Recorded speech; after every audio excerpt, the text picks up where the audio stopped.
الحمدللہ آج علاقہ گلیات کا ایک بہت خوبصورت مقام نملی میرا میں آنے کا اتفاق ہوا۔ کس قدر عظیم ملک ہے، کس قدر خوبصورت ملک ہے۔ اللہ تعالیٰ نے قرآن پاک میں ارشاد فرمایا لَإِن شَكَرْتُمْ لَأَزِيدَنَّكُمْ۔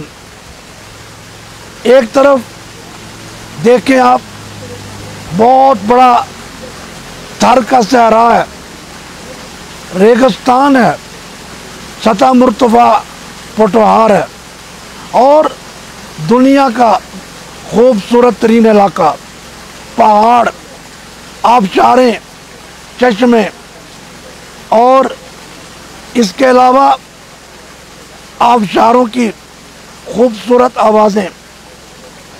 اگر ہم نے اس عظیم ملک کی قدر نہ کی، آج لوگ اپنے اس وطن پاک کے لیے بری سوچ رکھتے ہیں۔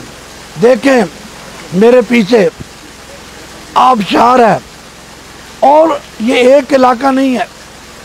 آپ کمراٹ میں چلے جائیں، سوات میں چلے جائیں، مدین میں چلے جائیں، بحرین میں چلے جائیں، ایک ایسا خوبصورت علاقہ، فلک بوس پہاڑ، پہاڑوں پہ اونچے اونچے درخت اور سبزہ، یہ نعمتیں۔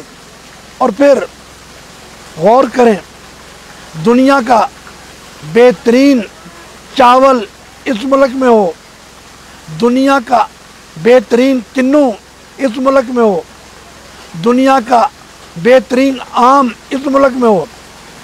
اللہ نے ایک نعمت دیا، ہمیں احسان کیا ہے۔ اگر اس ملک کے عوام نے، سیاستدانوں نے، علماء نے، طلباء نے، بیوروکریسی نے اس ملک کی قدر نہ کی تو یاد رکھیں، اللہ تعالیٰ فرماتے ہیں لَإِن شَكَرْتُمْ لَأَزِيدَنَّكُمْ۔ اگر تم شکر ادا کرو گے میں اور نعمتیں دوں گا، لیکن اگر تم نے میری نعمت کی قدر نہ کی تو پھر اللہ فرماتا ہے میرا عذاب بہت سخت ہے۔ وقت ہے اس ملک کی قدر کریں۔ ایسا ملک پوری دنیا میں نہیں ہے۔ اگر آپ سردیوں میں گرمی حاصل کرنا چاہتے ہیں تو جیکب آباد میں چلے جائیں، اور اگر گرمیوں میں سردی حاصل کرنا چاہتے ہیں ان علاقوں میں آ جائیں۔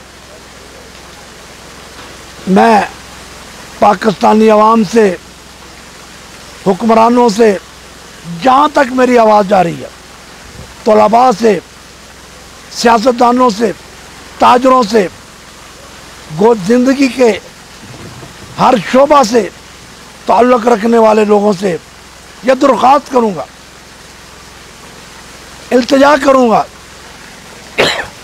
اس ملک کی قدر کریں، اللہ کی نعمت کی قدر کریں۔ یہ نہ ہو جس طرح مشرقی پاکستان علیحدہ ہو گیا۔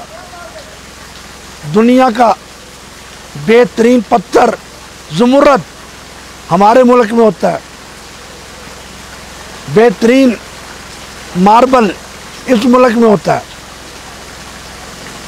اور اس وقت میں جس علاقے میں بیٹھا ہوں، یقین جانے پیچھے دیکھیں فلک بوس پہاڑ، بہتے چشمے، آبشاریں۔